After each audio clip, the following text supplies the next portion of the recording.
నమస్తే. తెలంగాణలో కాంగ్రెస్ పార్టీ అధికారంలోకి వచ్చి దాదాపు 2.5 ఏండ్లు దాటిపోతుంది. కాంగ్రెస్ పార్టీ ఇచ్చినటువంటి హామీలు ముఖ్యంగా నిరుద్యోగులకు చాలా హామీలు ఇచ్చారు. మేనిఫెస్టోలో కూడా జంబో డిఎస్ఐ అన్నారు, లేకపోతే గ్రూప్స్కి సంబంధించిన నోటిఫికేషన్స్ అన్నారు, చాలా హామీలు ఇచ్చారు. ముఖ్యమంత్రి మంత్రులు మాత్రం 60,000 ఉద్యోగాలు అని చెప్తారు కొంతమంది, 1,00,000 ఉద్యోగాలని మరి కొంతమంది చెప్తారు. క్లారిటీ లేదు ఎవరికి ఎన్ని ఉద్యోగాలు ఇచ్చినామనేది ఇప్పటి వరకు ప్రభుత్వం దగ్గర ఒక క్లారిటీ లేదు. నిరుద్యోగుల ధర్నాలు చూస్తున్నాం, నిరసనలు చూస్తున్నాం. ఇది మార్పు అయితే ఎక్కడ కూడా కనిపించట్లేదు. మనం ఒకసారి ఈ ఉద్యోగాలు, నోటిఫికేషన్లు, జాబ్ క్యాలెండర్, నిరుద్యోగులు ఏమనుకుంటున్నారు ప్రభుత్వం గురించి, ఇవన్నీ కూడా డిస్కస్ చేద్దాం మనం. నాతో పాటు మీకు పరిచయం అక్కర్లేని వ్యక్తి నాతో పాటు ఉన్నారు, ఆస్మా. నమస్తే ఆస్మా. నమస్తే అన్న. యా, ఎక్కడి వరకు వచ్చింది మీ ఫైటింగ్? గత గవర్నమెంట్లో కూడా ఫైటింగ్ చేసిర్రు, ఇప్పుడు కూడా ఫైట్ చేస్తూనే ఉన్నారు, కంటిన్యూ అవుతుంది. మార్పు ఏమైనా కనిపిస్తుందా దానికి దీనికి? ఫైటింగ్ కంటిన్యూ అయితేనే ఉంటది, మార్పు ఏమి ఉండదు. కాకపోతే ఇంత నిర్బంధాల మధ్యలో అయితే ఎప్పుడు జరగలేదు ఉద్యమాలు, చాలా ఘోరం. అప్పుడు నిజంగా ఇట్లా ఎవరైనా ఫస్టే వ్యక్తం చేసి తర్వాత ప్రొటెక్ట్ చేయాలి అనుకుంటే ఒక కేసీఆర్, ఒక రేవంత్ రెడ్డి, ఒక ప్రొఫెసర్ జయశంకర్, ఇలా ఎవరెవరైతే మెయిన్ లీడర్లు ఉన్నారో తెలంగాణ ఉద్యమం కోసం పోరాడిరో, మిలియన్ మార్చ్లు, సకల జనుల సమ్మెలు ఇవన్నీ నిర్వహించిరో, వీళ్ళనందరినీ ఆనాడు ఈ రోజు నిరుద్యోగుల్ని బంధించినట్టు బంధించి ఉంటే అవన్నీ జరగకపోవు, ఆ ప్రోగ్రామ్స్ అన్ని ఏవి జరగకపోయి ఉంటే ఈ తెలంగాణ రాకపోవు. ఈ రోజు మాత్రం నిరుద్యోగుల్ని ఎంత నిర్బంధం చేస్తున్నారంటే, కనీసం అప్పుడు బయటకు వచ్చి ప్రొటెస్ట్ చేసే ఛాన్స్ అని ఉండేది. వచ్చిన తర్వాత 10 నిమిషాలు చేసిన తర్వాతనో తీసుకుపోయేటోళ్ళు. ఇప్పుడు అట్లా లేదు, అనౌన్స్ చేసేసారు, ఒక పోస్టర్ వస్తే చాలు 2 రోజుల ముందైనా తీసుకుపోతున్నారు. ఇంకెక్కడ ఉద్యమాలు జరుగుతాయి? ఇప్పుడు జిల్లాల నుంచి వచ్చే పిల్లలు కూడా ఎట్లయితున్నాడు, డివైడ్ అయిపోతున్నారు. ఎక్కడికి రావాలో తెలియదు, ఎట్లా రావాలో తెలియదు. ఒక ప్లేస్ డిసైడ్ చేస్తాము, వాళ్ళు వచ్చే వరకు మమ్మల్ని అరెస్ట్ చేస్తారు, మమ్మల్ని తీసుకుపోతారు. వాళ్ళు అక్కడ నుంచి వచ్చి మేము వచ్చినాం మీరు లేరు అని వాళ్ళు ఆందోళన చెందుతారు. వచ్చిన వాళ్ళని కూడా అరెస్ట్ చేస్తారు. మళ్ళీ వాళ్ళు రిటర్న్ వెళ్ళాలన్నా ఈవినింగ్ అవుతుంది. ఇక్కడ వీళ్ళు 7 వరకు పోలీస్ స్టేషన్ లోనే మగ్గ పెడతారు మమ్మల్ని. ఆ ఫుడ్, ఆ కథ, పెడతారా పోలీస్ స్టేషన్? తిండి పెడతారు. 60 రూపాయల భోజనమో ఏదో పెడతారు, దానికంటే 5 రూపాయల భోజనం నయం. అట్లా ఉంటది పరిస్థితి. ఇంకోటి ఏంటంటే చాలా పోలీస్ స్టేషన్లలో అసలు మాలాంటి అమ్మాయిలు అరెస్ట్ అయితే మాత్రం వాష్రూమ్స్ కూడా ఉండవు. వీళ్ళ అరెస్టులకి భయపడతలేము, దేనికి భయపడతలేము, కానీ అక్కడ సౌకర్యాలు ఉండవు. ఫస్ట్ ఎన్ని కేసులు పెట్టారు నీ మీద గవర్నమెంట్ వచ్చిన తర్వాత? 2 పెట్టిరు ఇప్పటికి. కాంగ్రెస్ వచ్చిన తర్వాత గవర్నమెంట్ లో అవ్వలేదు, కేసీఆర్ ఉన్నప్పుడు ఏం కేసులు అవ్వలేదు, కేసులు అవ్వలేదు. అప్పుడు కూడా పోరాడినాం కానీ అసలు అప్పుడు కేసులు అవ్వలే. అదే విచిత్రం, ఈ గవర్నమెంట్ ని తిరిగి కాలు మొక్కి గెలిపించుకున్నందుకు ఈ రోజు కేసుల పాలైనా. ఏం కేసులు పెట్టారు నేను మీద? పబ్లిక్ న్యూసెన్స్ కేసులు. పబ్లిక్ న్యూసెన్స్, బయటకు వచ్చి నిరసన తెలిపినందుకు. క్యాంపస్ లో సర్క్యులర్ ఉంది కదా, సర్క్యులర్ ఉన్నందుకు మేము అక్కడ వాయిస్ ఇచ్చినందుకు అక్కడ మా మీద కేసులు పెట్టారు. అసలు అది పెద్ద చెప్పుకునేంత విషయము కాదు. అసలు వాళ్ళే నా దగ్గరకు వచ్చిర్రు, వాళ్ళే కేసులు పెట్టిర్రు. ఎందుకు పెట్టిరో కూడా తెలియదు. అది ఇంకా అంతే, ఎట్లనో అయిపోయినాయి కేసులు. ఎందుకైనా కూడా తెలియదు, కానీ కేసులు అయితే అయినాయి. తర్వాత తిరగాల్సింది మేము, ఇబ్బంది పడాల్సింది మేము. ఏంటి, ముఖ్యమంత్రి ఏమో 60,000 ఉద్యోగాలు ఇచ్చినామని చెప్తాడు, మంత్రులు ఏమో 1,00,000 ఉద్యోగాలు అంటారు. వాళ్ళకి కూడా క్లారిటీ లేదు ఎన్ని ఉద్యోగాలు ఇచ్చినామనేది. మీలాంటి వాళ్ళు ఏమో అసలు ఉద్యోగాలు ఇవ్వలేదని చెప్పి మీలాంటి వాళ్ళు ఫైట్ చేస్తున్నారు. ఏంటి, ఏమైతుంది అసలు తెలంగాణ? ఉద్యోగాలు ఇవ్వట్లేదు అనే మేము నిరసనలు తెలుపుతున్నాము. ఇంకొకటి 60,000, 70,000 ఏదైతే అంటున్నారో, గత ప్రభుత్వం ఇచ్చిన నోటిఫికేషన్స్ కి మీరు అపాయింట్మెంట్లు ఇస్తున్నారు. అపాయింట్మెంట్స్ ఇస్తున్నారు తప్ప కొత్త నోటిఫికేషన్స్ ఏమైనా ఇస్తున్నారా? కొత్త నోటిఫికేషన్ ఇస్తే ఇవి మాట్లాడండి. పాత చింతకాయ పచ్చడి లెక్క అవే నోటిఫికేషన్లకి మీరు అపాయింట్మెంట్లు ఇచ్చుకుంటా రేపు ఇన్కమ్ సర్టిఫికేట్లకి, క్యాస్ట్ సర్టిఫికేట్లకు కూడా మీరు అపాయింట్మెంట్లు పెడతారు. గ్రూప్స్ ఏదో వేసినట్టున్నారు కదా? గ్రూప్స్ ఏం వేయలేదు, పెంచి ఇచ్చిర్రు అంతే. పాత నోటిఫికేషన్ పెంచి ఇచ్చిర్రు. డిఎస్సీనే అంతే, 5,000 డిఎస్సీకి ఇంకొక 5,000 డిఎస్సీని కలిపి 10,000 డిఎస్సీకి ఇచ్చిర్రు. చెప్పింది jumbo DSC, jumbo DSC 25,000 mega DSC అది చెప్పిర్రు. మోడల్ స్కూల్స్ చెప్పిర్రు, గురుకులాల్లో చెప్పిర్రు, డిగ్రీ లెక్చరర్స్ చెప్పిర్రు, అసిస్టెంట్ ప్రొఫెసర్స్ చెప్పిర్రు, ఇవన్నీ చాలా చెప్పిర్రు. కానీ ఏది కూడా ఒక్క నోటిఫికేషన్ అన్నా వీళ్ళ చేతులారా జారీ చేసిర్రా? ఒక్కటి కూడా ఇవ్వలే. ఎంతసేపటికి ఎల్బీ నగర్లో అపాయింట్మెంట్స్ ఇవ్వడం తప్ప ఇంకో ముచ్చటనే లేదు. ఎల్బీ నగర్ స్టేడియం నిండాలి, అది ఎట్లయినా పర్లేదు. ఆ స్టేడియం నిండాలంటే ఇంకా రేపు నిండడానికి ఏం లేదు ఇక, అందుకే ఇన్కమ్ సర్టిఫికేట్ తీసుకుపోయి కూడా నియామక పత్రాలు ఇస్తారు వీళ్ళు. ఇప్పుడు మిలియన్ మార్చ్ అనేది ఏదో ఇచ్చినట్టుంది, మీరు స్టేట్మెంట్ ఇచ్చారు అవును. కదా, పోస్టర్ రిలీజ్ చేసారు ఏమన్నా అది? అవును చేసినాము, 13 తారీఖు అని మేము చేసినాము. ఆ లోపే పోలీస్ అభ్యర్థులు కూడా కొంతమంది మేము కూడా చేస్తే బాగుంటది అనే ఉద్దేశంతో వాళ్ళు 10 తారీఖు పెట్టుకున్నారు. యాక్చువల్లీ 13 తారీఖు అనుకున్నాం మేము. ఎస్ఐపిసి కానీ, డిఎస్సి కానీ, గ్రూప్స్ అభ్యర్థులు కానీ, జీపీఓ, అందరు పవర్ సెక్టార్ అందరు నోటిఫికేషన్స్ గురించి పెట్టింది వాస్తవానికి తెలంగాణ మొత్తంలో నిరుద్యోగ మార్చని పెట్టింది మాత్రం 13 తారీఖు. 14 తారీఖు టీజీపీఎస్సీ ముట్టడి, 15 తారీఖు సెక్రటరేట్ ముట్టడి, ఇట్లా పెట్టినాం అన్నట్టు, వరుసగా పెట్టినాం మేము. కాకపోతే ఎట్లనో మిస్ మ్యాచ్ అయింది, కొంతమందికి ఈగోలు హట్ అయ్యి ఇక అన్నీ చెప్పుకోలేం కానీ ఒకరిద్దరి వల్ల ఈ రోజు డిస్టర్బెన్స్ అయితే అయ్యింది మొత్తానికి. అట్లా డిస్టర్బెన్స్ అయ్యి ఇదైపోయింది అన్నట్టు. లేకపోతే 13th రోజు చాలా బాగా జరిగేది వాస్తవానికి, ఎంతమంది ఆగినా ఆగేటోళ్ళం కాదు. ఒక పోస్టర్ రిలీజ్ చేసినప్పుడు కానీ లేదంటే పలానా రోజు నిరసన కార్యక్రమం ఉందని మీరు స్టేట్మెంట్ ఇచ్చినప్పుడు అంతకు రోజు ముందు ఏం జరుగుతుంది? ఇంటెలిజెన్స్ వాళ్ళు ఫోన్ చేస్తారు, కామన్ గా ఎక్కడ ఉంటారు, 100% ముందే అరెస్ట్ చేసి పడేస్తారు, ఆ ప్రోగ్రామ్ కూడా జరగనియరు. 100% చేస్తారు. కానీ ఈసారి అయితే వాళ్ళు ఎత్తుకు పై ఎత్తు అయితే మేము వేయడానికి సిద్ధంగా ఉన్నాము. ఎత్తుకు పై ఎత్తే ఈసారి, ఎందుకంటే ఇన్ని రోజులు పోలీసులకు సహకరించి అసలు వాళ్ళు ఎప్పుడు అరెస్టులు చేసినా పోయి పోలీస్ స్టేషన్లో కూర్చున్న పాపానికి వాళ్ళకి సహకరించినందుకే మా మీద కేసులు అయినాయి ఈరోజు. అసలు ఈరోజు కేసుల పాలైంది నేను, తిరగాల్సింది నేను. వాళ్ళదేముంది, పైన నుంచి ఆర్డర్స్ ఎవరు కేసులు పెట్టమని ఇస్తారో లేకపోతే వీళ్ళని బంధించని ఇస్తారో తెలియదు కానీ అసలు వాళ్ళకి ఆడ పిల్లల మగ పిల్లల అనే తేడా ఉండదు. మనం ఎక్కడున్నా అదేదో మనకి ఇందిరమ్మ ఇల్లు ఇచ్చినట్టు వాళ్ళు అక్కడ నేరుగా వచ్చేస్తారు. వీళ్ళు రెంట్లకు ఉన్నారు, మనం ఇబ్బంది పెడుతున్నామని కూడా ఆలోచించకుండా వచ్చేస్తారు. ఆ మిడ్ నైట్ లేదు, డే టైం లేదు, చాలా సార్లు. ఇప్పుడు నేను అక్కడ రూమ్ లో ఉండకుండా బయటకు వచ్చేస్తున్నా, ఇంకెన్ని రోజులు అని ఓపిక పడతారు ఓనర్స్ కూడా చెప్తుంటారు, ఎన్ని రూమ్స్ అని చేంజ్ అవుతాం చెప్పండి. అందుకే నేనే అసలు ఇట్లా ఏమైనా ఉన్నాయంటే బయటకు వచ్చి చేసుకుంటున్నా నేనే. ఇక ఒక రోజు ముందు నుంచే మిడ్ నైటే బయటకు వచ్చేస్తున్నా, వేరే దారి లేదు. మరి అక్కడ ఉంటే ఖచ్చితంగా అరెస్ట్ చేస్తారు. ఆ అరెస్ట్ అయినాక ఓయూ పోలీస్ స్టేషన్ ఎట్లా ఉంటది అంటే అంత అధ్వానంగా ఉంటది. మరి ఆయన ఇచ్చిన 1000 కోట్లలో 1 కోటి రూపాయలు ఆ స్టేషన్ కి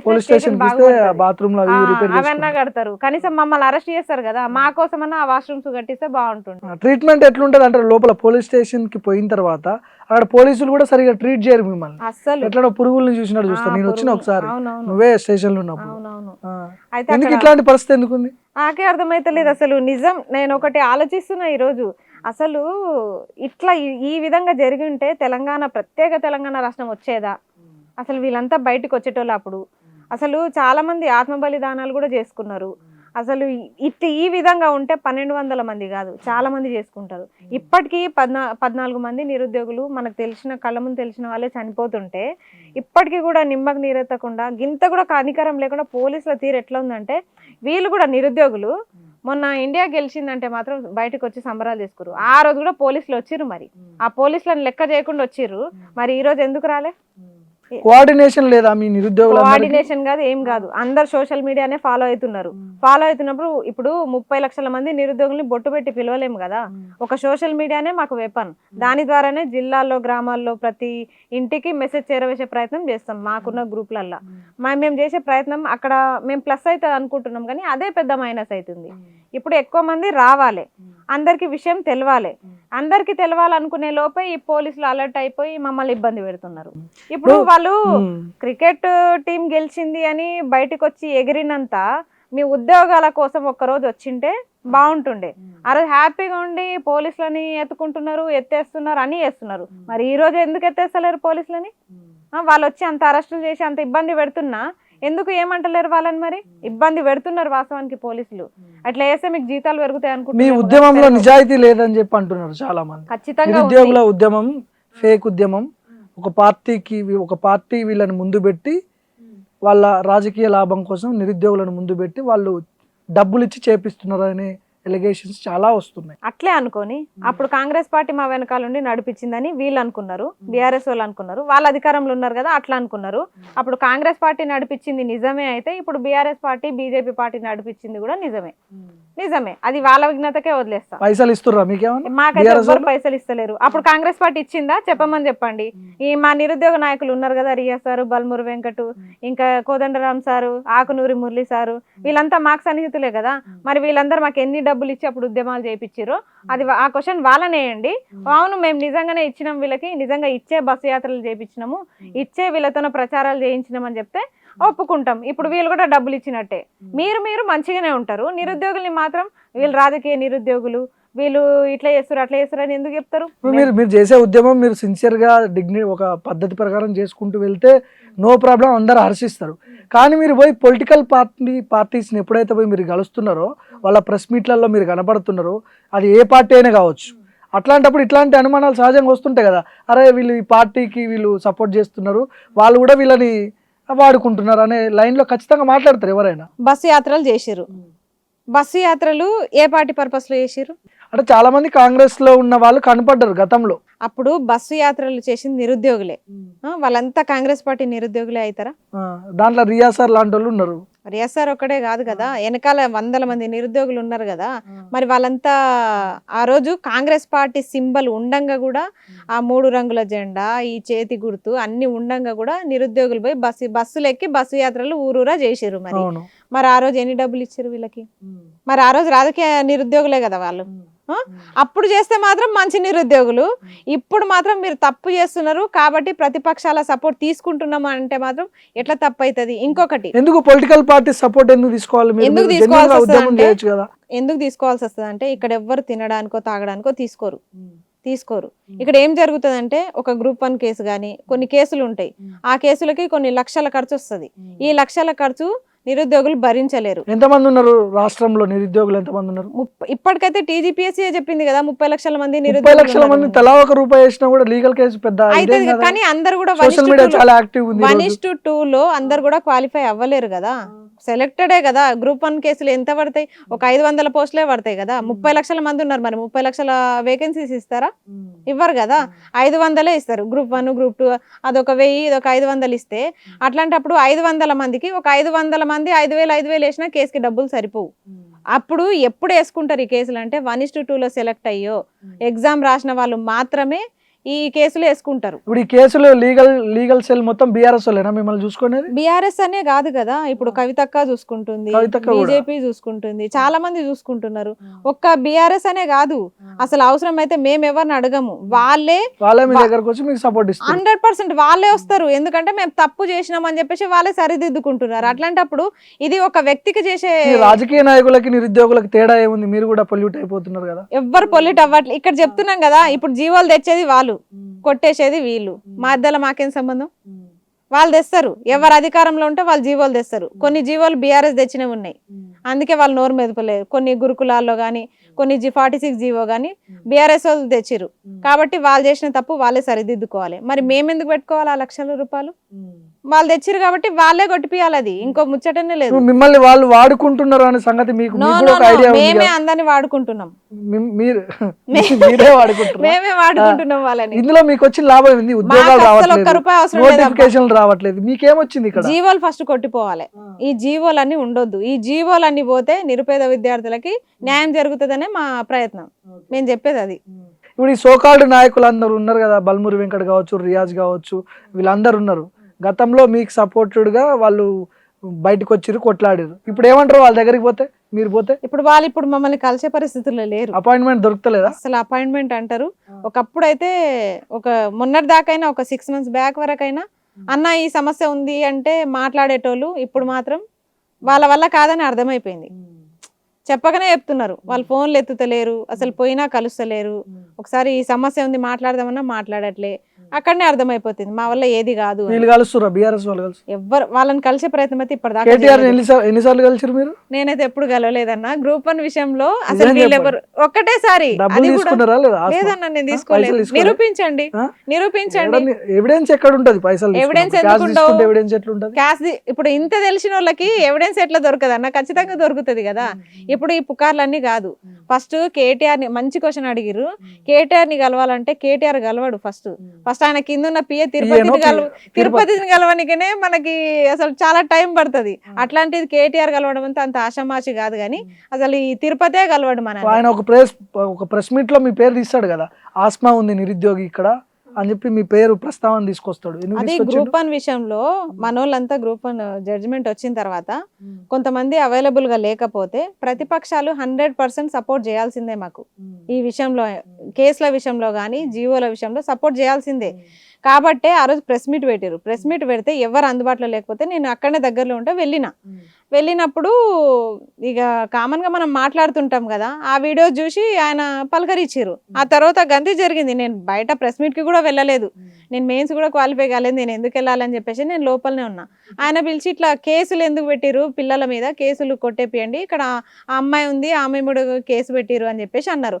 ఆ వాస్తవానికి ఆయనకి పూర్తిగా నా గురించి తెలీదు కూడా, అసలు తెలీదు కూడా. ఇప్పుడు ఇట్లాంటి ప్రెస్ మీట్లలో ఇట్లాంటి వాతావరణంలో మీరు కనపడ్డప్పుడు ఖచ్చితంగా కాంగ్రెస్ పార్టీలో ఉన్న వాళ్ళు అంటారు, వాళ్ళు పెయిడ్ ఆర్టిస్టులు, డబ్బులు తీసుకొని పనిచేసేట చేసేవాళ్ళు అని చెప్పి వాళ్ళు అంటారు. 100% సహజంగా వస్తాయి కదా. ఇప్పుడు బల్మూర్ అన్న వెంకట తిరిగేటప్పుడు వాళ్ళు ఏడవలేదా? మరి వీళ్ళు కాంగ్రెస్ పార్టీకి సపోర్టర్స్ అని వాళ్ళు ఏడవలేదా? మేము సపోర్ట్ చేయలేదా? చెప్పమని చెప్పండి వీళ్ళని. వీళ్ళకి సపోర్ట్ చేసినాము. ఇప్పుడు అది తప్పు మాకు. ఇది ఆ రోజు నేను నా పేరు పిలవమని నేను చెప్పలేదు ఆయనకి, కేటీఆర్ కి నేను చెప్పలేదు, నాకు అవసరం కూడా లేదు. నేను ఏదో మూలాన నిలబడ్డా, పలికిరు. సరే ప్రతిపక్ష నాయకుడు కాబట్టి బయట ఏం జరుగుతుందో చూస్తున్నారు, పలుకుతున్నారు. అది నా తప్పు అని అంటే ఎట్లయితది? ఇంకొకటి, మీరు చేస్తలేరు కాబట్టి ప్రతిపక్షాలని మేము అప్రోచ్ అవుతున్నాము. ఇంకొకటి, వాళ్ళు రేపటినాడు వాళ్ళు గెలుస్తారు, బీజేపీ అన్న బీఆర్ఎస్ అన్న నెక్స్ట్ గెలుస్తుంది. గెలిచిన తర్వాత అప్పుడు వాళ్ళు మా మీద కక్ష కడతారు. మీరు చేసిన కథకే వాళ్ళు 5 ఏళ్ళు ఉన్నారు మీ వల్లనే అని చెప్పేసి వాళ్ళు మా మీద ప్రతాపం చూపిస్తారు. అంటే మధ్యలో మేము నలిగిపోవాలా? మీరు బానే ఉంటారు. ఇప్పుడు ఏదన్నా మొన్న బట్టి కొడుకు పెళ్లిలో అన్ని పార్టీలు అందరు కలిసిరు, వీళ్ళు బానే ఉంటారు. ఇక్కడ మా మీద మాత్రమే నిందలు ఎందుకు? మళ్ళీ ఇంకొకటి ఏంటంటే, ప్రతిపక్షాలు కూడా మేము వెళ్తాం, ఒకవేళ ఎవరన్నా మాకు అపాయింట్మెంట్ ఇప్పించండి, మీరందరు బాగానే ఉంటారు కదా, అపాయింట్మెంట్ ఇప్పించండి అంటే దానికి మాత్రం నోటిఫికేషన్ల గురించి మాట్లాడడానికి అపాయింట్మెంట్లు దొరకవు. కానీ ఏదైనా పెళ్లి, ఏదైనా పేరెంట్ అంటే మాత్రం రయ్యి నోరుకుతారు వాళ్ళు. కేసీఆర్ రూలింగ్ లో ఉన్నప్పుడు అసెంబ్లీ ఎన్నికల కంటే ముందు ఉద్యమం చాలా పెద్ద ఉధృతంగా నడిచింది నిరుద్యోగుల నుంచి. అప్పుడున్నటువంటి ఆ సిన్సియర్ ఉద్యమం ఇప్పుడు లేదు. ఉంది కానీ డైవర్ట్ చేస్తున్నారు. మీరు అన్నారు చూడండి, మీ దాంట్లో ఉన్న వాళ్ళే ప్రతిపక్షాలు కొంతమంది ప్రతిపక్షాల దగ్గరికి పోయి పైసలు తెచ్చుకుంటారు, అయిపోతుంది. ఎట్లా చెప్తారన్నా పైసలు తెచ్చుకుంటారని? నాకు అర్థం కావట్లేదు. ఎట్లా చెప్తున్నారు మీరు పైసలు తెచ్చుకుంటారని?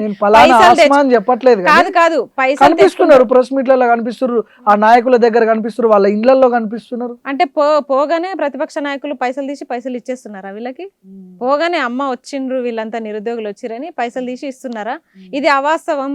అసలు ఈ వీళ్ళు కలవట్లేదన్న, అంతెందుకు బల్మూరు వెంకటన్ననే మమ్మల్ని కలవట్లే, ఇప్పుడు కలవట్లే. అన్న కూడా మా వినతులు తీసుకునే పొజిషన్ లో లేరు ఇప్పుడు. అది కూడా పీరియడ్ అయిపోయింది. ఇంకా వాళ్ళు ఏం చేయలేనప్పుడు మేము ఎవరిని కలవాలో చెప్పండి. అంటే మాది సమస్య ఉంది అని చెప్పుకోవడం కూడా తప్పేనా? అంటే ఏ పార్టీ గెలిస్తే ఆ పార్టీకే మద్దతు ఇవ్వాలా? అంటే ప్రతిపక్షంలో ఉన్న వాళ్ళని ఇది సమస్య ఉంది మీరు ఎత్తి చూపాలని చెప్తే అసెంబ్లీ సమావేశాలు జరుగుతాయి కదా, అక్కడే మనం మాట్లాడతారేమన్న ఆశ ఉంటుంది మాకు. ప్రతి అసెంబ్లీ సమావేశానికి ఈ జీవోలు, ఈ నోటిఫికేషన్ల గురించి అందరికి తీసుకుపోయి బీజేపీ ఎమ్మెల్యేలకు కూడా ఇస్తున్నాం కదా, అందరికి అప్రోచ్ అవుతున్నాం. మేము అందరినీ అప్రోచ్ అయ్యి చెప్తున్నాము. కలిసినంత మాత్రాన అందరు కూడా లక్షలు ఇస్తారంటే మాత్రం తప్పైతే. 1000 కోట్లు వచ్చినాయా? రేవంత్ రెడ్డి ప్రకటించిన 1000 కోట్లు ఉస్మానియా యూనివర్సిటీకి. రేవంత్ రెడ్డి ప్రకటించిన 1000 కోట్లు వస్తే ఫస్ట్ బాగుపడాల్సింది పోలీస్ స్టేషనే. ఎందుకంటే మమ్మల్ని అందరినీ తీసుకుపోయి అరెస్ట్ చేయాలి కదా, వాళ్ళకి జీతాలు పెరగాలి, ఆ వాష్రూమ్స్ క్లీన్ అవ్వాలి, ఇంకా ఎక్కడ వాటర్ అక్కడ పోతూనే ఉన్నాయి క్యాంపస్ లో. అసలు ఏం అభివృద్ధి జరిగిందో 1000 కోట్లు మరి ఎవరి అకౌంట్ లో పడ్డాయో కూడా తెలుస్తలేదు. నిజంగా రేవంత్ రెడ్డి కాన్ఫిడెంట్ గా చెప్పిపోయిండు. మళ్ళీ వచ్చేటప్పుడు ఉద్యోగాలు కూడా తీసుకొస్తా అని కూడా చెప్పారు. మరి చెప్పిన మాట మీద ఉండట్లేదు కదా ఆయన ఉండట్లేదు కదా. ఒక్కోసారి ఒక్కో స్క్రిప్ట్ ఉంటుంది ఆయన దగ్గర. ఆయనకు స్క్రిప్ట్ రాసేటోళ్ళు ఎవరో కానీ కరెక్ట్ ఇంతకుముందు రాసిన స్క్రిప్ట్ని ఫాలో అవ్వట్లే. ఇంతకుముందు వేరేది రాస్తారు, నెక్స్ట్ టైం వేరేది రాస్తారు. అది బట్టి ఈయన చెప్తాడు. ఇక్కడ అట్లా అవుతుంది పరిస్థితి.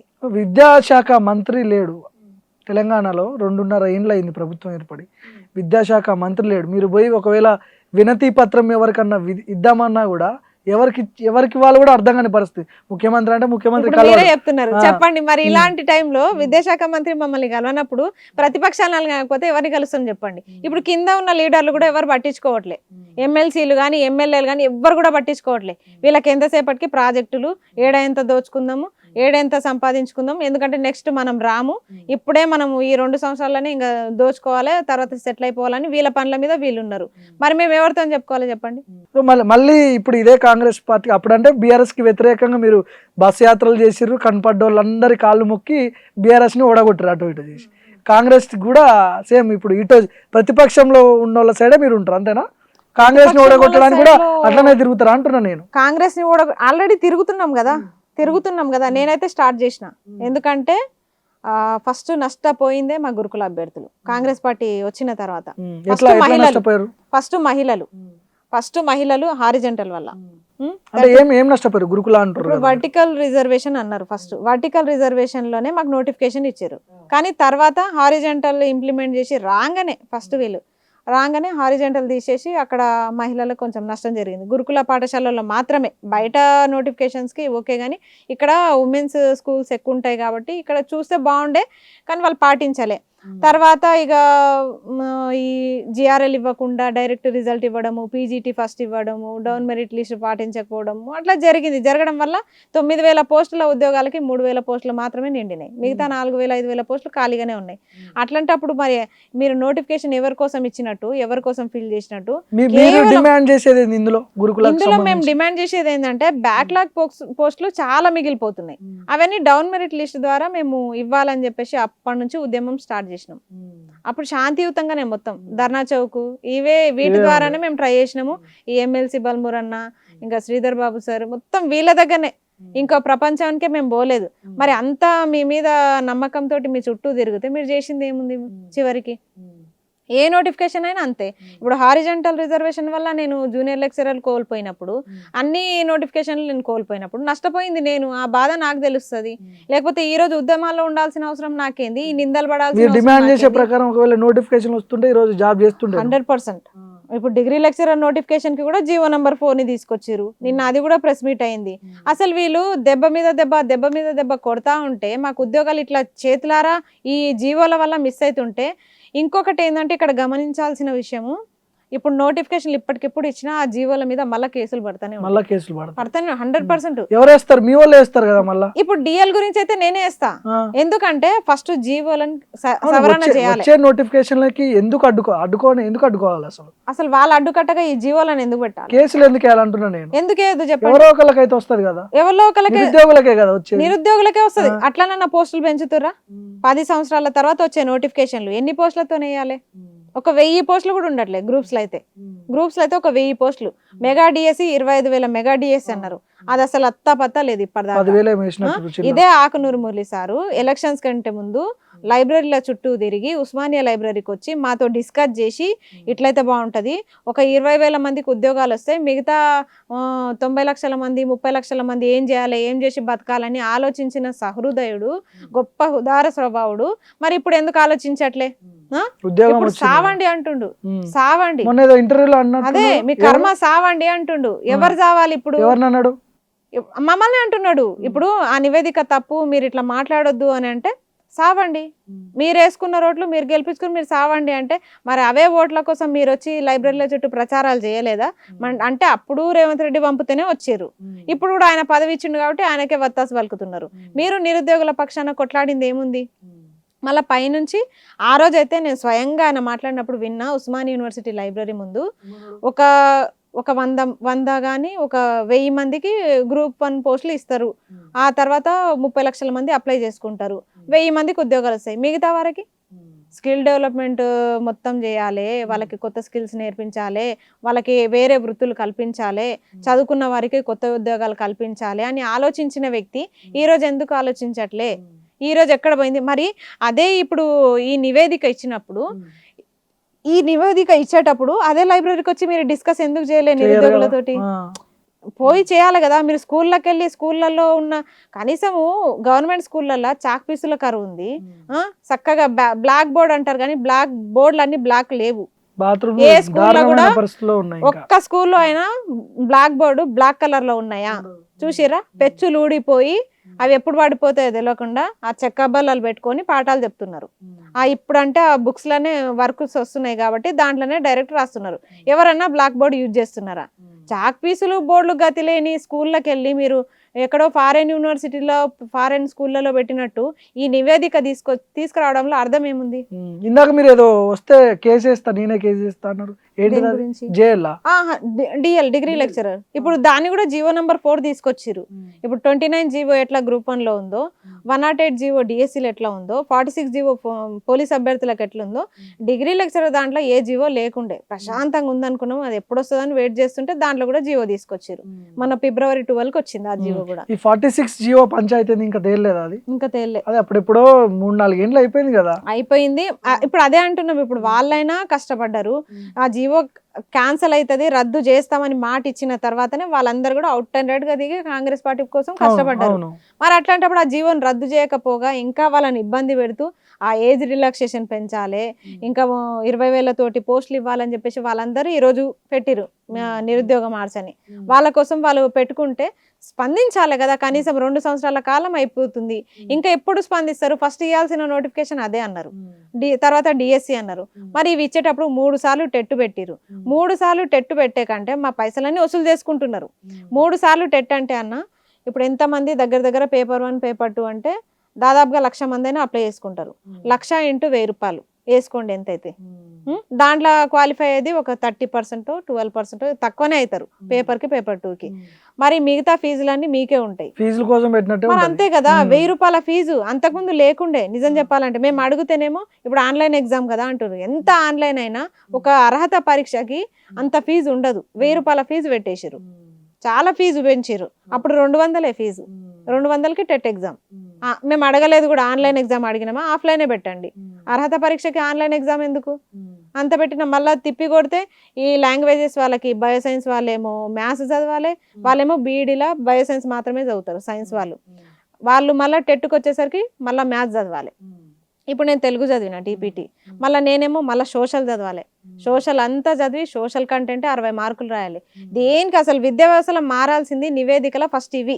క్వశ్చన్ పేపర్లు మార్చాలి, వాటి ప్యాటర్న్ మార్చాలి, ఎగ్జామ్ ఫీజులు తగ్గించాలి, మార్కులు కుదించాలా లేకపోతే పెంచాలా, ఇవన్నీ చూసుకోకుండా పోయి చక్కగా టీచర్ల జీతాలు కుదించాలి, వాళ్ళకి ఎక్కువ జీతాలు ఇస్తున్నారు. అసలు ఆ టీచర్లే లేరు చక్కగా. ఆ టీచర్ల జీతాలు తగ్గించాలంటే ఎట్లా? మీ జీతం తగ్గితే అప్పుడు తెలుస్తుంది బాధ. ఇప్పుడు ఓవరాల్ గా ఈ సమస్యలు ఇవన్నీ కూడా పరిష్కారం అవ్వాలంటే ఏం చేయాలి? అసలు తిరుగుబాటు చేయాలి.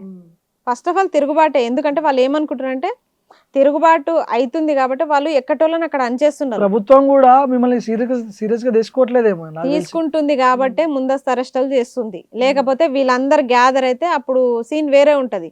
అందుకే ఫస్ట్ మమ్మల్ని కలవనివ్వట్లే. ఎక్కడ కూడా ఏం చేస్తున్నారంటే మేము ఒక ప్లేస్ డిసైడ్ చేసుకొని ఒక డేట్ డిసైడ్ చేసుకొని అక్కడ కలుద్దాం అనుకునేసరికి ఒకరోజు ముందు నుంచే డివైడ్ చేసి అరెస్టులు చేసి ఒకరిని ఆ చివర పెడితే ఇంకొకరిని ఈ చివర అరెస్ట్ చేసి పోలీస్ స్టేషన్లో పెడుతున్నారు. ఇప్పుడు వీళ్ళు వచ్చేసరికి టైం అయిపోతుంది. ఇప్పుడు వేరే జిల్లాల నుంచి వచ్చిన వాళ్ళు కూడా నిరుత్సాహంగా వెళ్ళిపోతున్నారు. అది జరుగుతుంది ఇక్కడ. ఇంకా దీన్ని ఎట్లా విధంగా మార్చాలనేది మేము కూడా రూట్ మార్చి చేస్తాం ఇప్పటి నుంచి. చాలా మంది ఇప్పుడు మంత్రులు ఏమో ఒక లెక్క చెప్తారు, ముఖ్యమంత్రి ఒక లెక్క చెప్తాడు. ఏంటి క్లారిటీ ఎక్కడ మిస్ అవుతుంది వీళ్ళకి?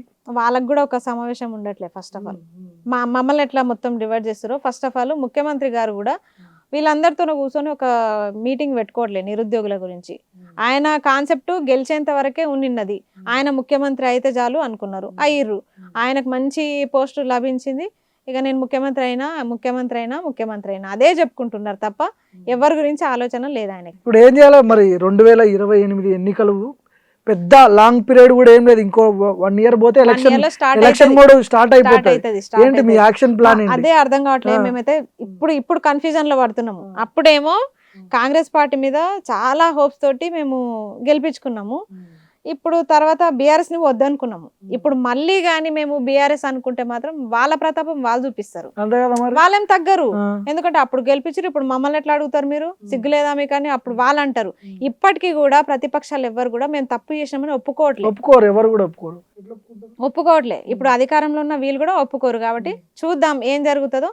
కానీ కాలమే నిర్ణయిస్తుంది, అప్పటి వరకు చెప్పలేము. నిరుద్యోగుల పక్షాన ఎవరైతే బలంగా నిలబడతారో వాళ్ళకే మా మద్దతు ఉంటది. బలంగా నిలబడడం అంటే అన్ని రకాలుగా కూడా నిలబడాలి. మేము బయటకు వచ్చి మేము మిలియన్ మార్చులు పెడితే మాతో పాటు వాళ్ళు రావాలి. ఎవరు వస్తున్నారు? ఇప్పుడు అశోక్ సార్ లాంటి వాళ్ళు మీ తరపున నిరుద్యోగుల తరపున బయటకు వచ్చి మాట్లాడుతున్నాడు, నిరసనలు కూడా తెలుపుతున్నాడు, ఆయన ఆయన ఆయన వాయిస్ వినిపిస్తున్నాడు. ఏంటి ఎట్లా చూస్తారు అశోక్ సార్ని? ఆయన రాజకీయ లబ్ధి కోసం ఏమైనా చేస్తున్నాడా, లేకపోతే మీకోసం జెన్యున్గా ఫైట్ చేస్తున్నాడా, మీకేమనిపిస్తుంది? ఇప్పుడు నేను చూసినంత వరకు అయితే జెన్యున్ గానే ఫైట్ చేసినట్టు నాకైతే అనిపిస్తుంది. కానీ ఎందుకో ఈ మధ్య అందరినీ కలుపుకొని పోవట్లే సార్ కూడా. ఒకవేళ కలుపుకొని పోయే ఉద్దేశం ఉంటే అసలు ఈ 10 తారీఖు చేసేదానికి ఒక్కటే మద్దతు ఇవ్వకపోతుండే. 13 తారీఖు అన్ని కాంపిటేటివ్ ఫీల్డ్ వాళ్ళకి అందరినీ కలిపి చేసుకుందాం అనుకున్నప్పుడు ఆ రోజు చేయాల్సింది, ఆ రోజు అందరినీ ఏకం చేయాల్సింది. కానీ 10, 13 ఇట్లా అంటే కన్ఫ్యూజన్ వచ్చేస్తుంది పిల్లలకే. కాబట్టి ఒక ఉన్నతంగా మా ముందు ఉన్నప్పుడు అదే విధంగా ఆలోచించి చేసింటే బాగుండే. ఎప్పటిదాకా చేయలేదు కానీ ఈసారి ఎందుకో మరి 10 తారీఖే చేయాలి అని చెప్పేసి పట్టుబట్టి మరి ఈరోజు చేసిర్రు. సరే, పోలీస్ అభ్యర్థులకి మద్దతు ఇవ్వడంలో తప్పు లేదు, మేము కూడా మద్దతు ఇచ్చినాము. కానీ అక్కడికి వెళ్ళేసరికి ఎక్కడి అరెస్టులు అక్కడ జరిగినాయి. మరి మిగతా వాటిలో కూడా మరి రాజకీయ స్వార్థం ఉందా అంటే, ఇక్కడ కోచింగ్ సెంటర్ల ఫ్యాకల్టీస్ అందరు కూడా బయటికి వస్తే మనకి ఈక్వాలిటీ కనిపిస్తుంది. ఇక్కడ ఏమైతుందంటే వాళ్ళు ఎవరు రావట్లే, ఒక్కనే వస్తున్నాడు, ఈయన మాత్రమే వచ్చేసరికి మనకు అట్లే కనిపిస్తుంది. దట్టు అప్పుడు ఎమ్మెల్సీకి కూడా నిలబడ్డారు కాబట్టి అట్లా కనిపిస్తుంది మనకి. నిజంగా మిగతా వాళ్ళు కూడా బయటికి వస్తే అప్పుడు తన్నుకుంటూ వస్తాయి నోటిఫికేషన్లు. ఇప్పుడు ఎవరి స్వార్థం వాళ్ళకు ఉంటదన్న. ఇప్పుడు రేవంత్ రెడ్డికి ఏ స్వార్థం లేకుండానే మా దగ్గరకు వచ్చిరా, ఆకునూరి మురళి ఏ స్వార్థం లేదే మా దగ్గరకు వచ్చిరా.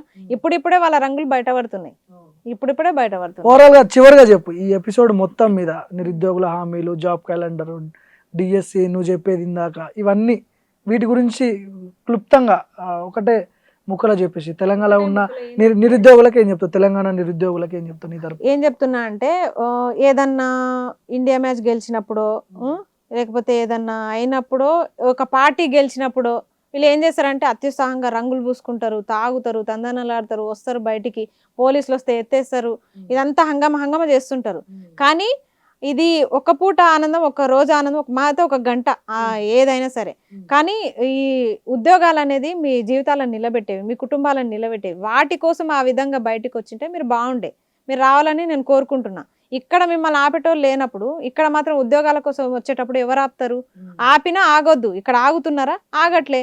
న్యూ ఇయర్కి అట్లా బయటకు వస్తారు. మరి ఉద్యోగాల కోసం అంటే ఎందుకు రారు? అట్లా వస్తే బాగుంటుందని నేను అనుకుంటున్నా. ఎవరి మాట వినకండి. ఖచ్చితంగా ఎవరు మూమెంట్ ఎత్తుకున్నా నిరుద్యోగుల కోసమే కాబట్టి ఖచ్చితంగా సపోర్ట్ చేయండి. తప్పేముంది? ఈ మిలియన్ మార్చులు, సకల సమ్మెలు ఒక్కరోజు జరిగినాయా? రెగ్యులర్గా అసలు అన్ని కాలేజీలు బంద్ చేసి మనం పోలే. ఇప్పుడు మాత్రం కోచింగ్ సెంటర్లు ఎందుకు నడుస్తున్నాయి? అసలు బంద్ చేయండి. అందరు బంద్ చేసుకొని బయటికి రండి. మా కోచింగ్లు వద్దు, ఏమొద్దు, మేము రోడ్డు మీదనే కూర్చుంటాము, రోడ్డు మీదనే వంట వార్పు చేసుకుంటాము, నిరుద్యోగులం రోడ్డు మీదనే తింటాము, రోడ్డు మీదనే ఉంటాము, మాకు ఉద్యోగాలు ఇస్తారు కాబట్టి రోడ్డు మీదనే పడుకుంటాం అని చెప్పేసి అందరు కూడా బయటికి వస్తే ఎందుకు ఉద్యోగాలు రావు? కానీ మనం బయటికి రాకనే ఎవరెవరో క్యాచ్ చేసుకుంటున్నారు.